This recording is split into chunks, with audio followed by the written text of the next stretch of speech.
Well, hello all. It's been a while. I got a little frustrated with the situation at hand and had to take some days off and get caught up on other things. So now we're back. We'll see what we can do. This is going to be a little bit more serious of a video, but let's go get some news. News of a new study. The new study, twice as much CO2.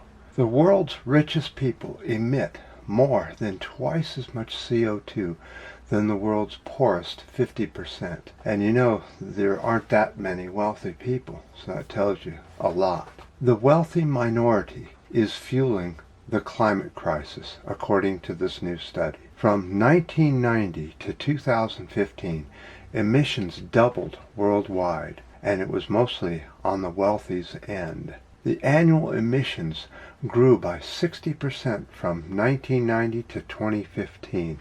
The richest 5% is responsible for 37% of this growth. The richest 10% is more than 10 times over the 1.5C target that we've given ourselves. So they're 10 times the footprint than everybody else. Look at CO2 now, September 20th, 2019. Last year, 408.08 parts per million. September 20th, 2020, that's this year, 411.12 parts per million.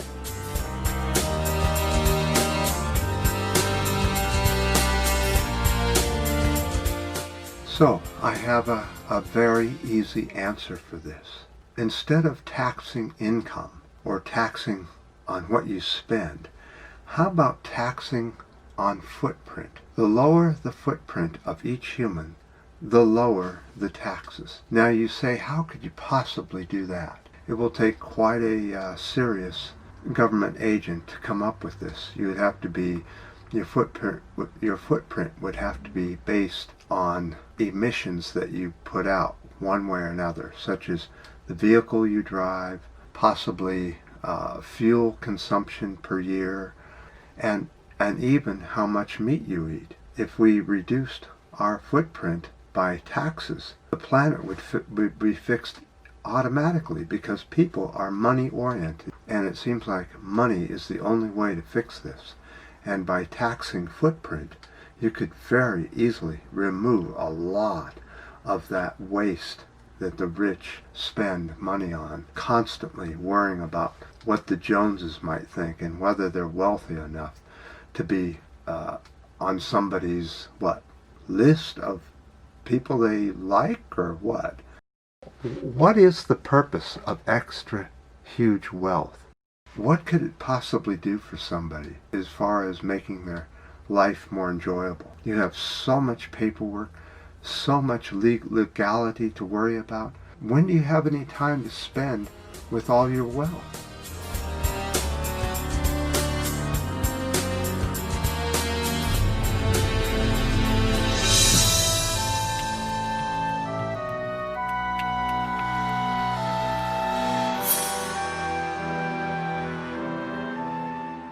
All right, let's shift our news over to something very interesting, the COVID-19 report. This is some good news that tells us what's happening in the southern hemisphere during the winter. So we can expect the same here, maybe. Well, then again. Well, by accident, there has been a new discovery. Good news about COVID-19 and mask wearing. A positive side effect in an unusual rate of infectious influenza in the southern hemisphere during the winter of 2020. It looks as if the rate of infection has gone down so far because people are wearing masks in the southern hemisphere. Michael Baker, professor of public health at University of Otago, I'm not sure if I'm pronouncing that right, in New Zealand. It's amazing. There's just nothing there at all. In Australia, data shows 315 flu cases during their winter in 2020, but in 2019 they had 131,000 registered cases. That's a huge drop. Should face masks be worn every winter to avoid flus and colds? So now it turns out that the face mask is a better vaccine at almost any airborne virus you can come up with. When you wear them, a lot less infections are showing up all over the world, especially the southern hemisphere. That's pretty amazing. But the question is, really, are humans smart enough to do this every winter until a true vaccine can be produced and made? We have the flu vaccine every year, but we still have a high rate of flu. It reduces the amount of flu and the length of flu, but it really isn't much of a vaccine at this time. It's about 40 to 45% will get some kind of positive out of a flu vaccine versus other vaccines that can be over 100% or 90%. All vaccines aren't created equal, and we have no idea what percentage the new vaccine for COVID will be as percentage, 40%, 20%, 10%. You don't know until it's distributed and we find out what happens with the vaccine for COVID. But we definitely know that we do have a physical vaccine called a face mask.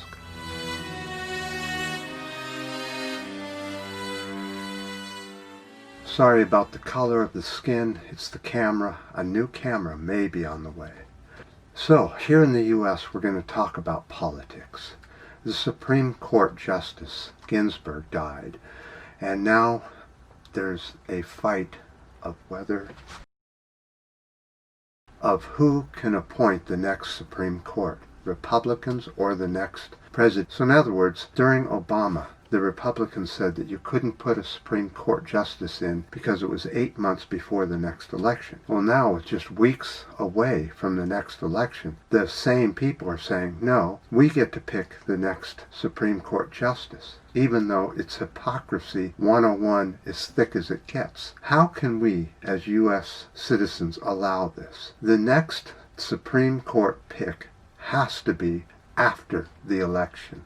That's the rules the Republicans came up with. But now, no, they're saying it's apples and oranges and coming up with all this bullshit of why Trump gets to pick the next Supreme Court justice, who will be a far right-wing, he says a woman, but knowing Trump, he'll probably lie about that too. And how do you know that the next female that Trump picks isn't going to be anti-choice and far right-wing? Just because it's a female versus a male, that doesn't mean anything. Look at Thatcher in the UK and what horrible things she did. She was a female. There's lots of female leaders who do bad things. Whether it's a male or female, does it really matter? Especially if they're anti-choice. This is just wool being pulled over everyone's eyes, thinking that, okay, well, we'll let him pick the choice because it's going to be a woman. A woman has nothing to do with a good Supreme Court justice pick. And the Democrats are so weak and so pathetic that they'll probably let them get away with this with hardly even a whimper. Yeah, there's a few little jumping up and down saying, oh, we need to do this and do that. But in reality, the Democrats are just too weak and too pathetic to stop Trump from putting in the next Supreme Court justice. And that will turn this country into a nightmare because Trump is claiming that he deserves another term, a third term. And he's going to rely on the Supreme Court to make that decision for him. Let's go over to the board. So I follow politics all the time, and I watch this stuff constantly. And I watched Mitch McConnell ram through 3 more right-wing federal judges this week with the help of 42 Democrats. The Democrats are saying, well, we can just put in more Supreme Court justices once we get into office. Well, my question is how many justices will there be? Do we just keep adding and adding and adding? And boy, that'll sure make decisions more difficult. If you ask me, this is a disaster. Weak Democrats who don't know which side of the aisle they're on. The far right has the Senate and controls just about everything. This would mean that the Democrats would actually have to fight.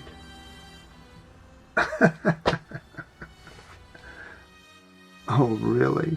I appreciate all the ups, the downs, and the new subscribers. And until next time. Don't forget the comments.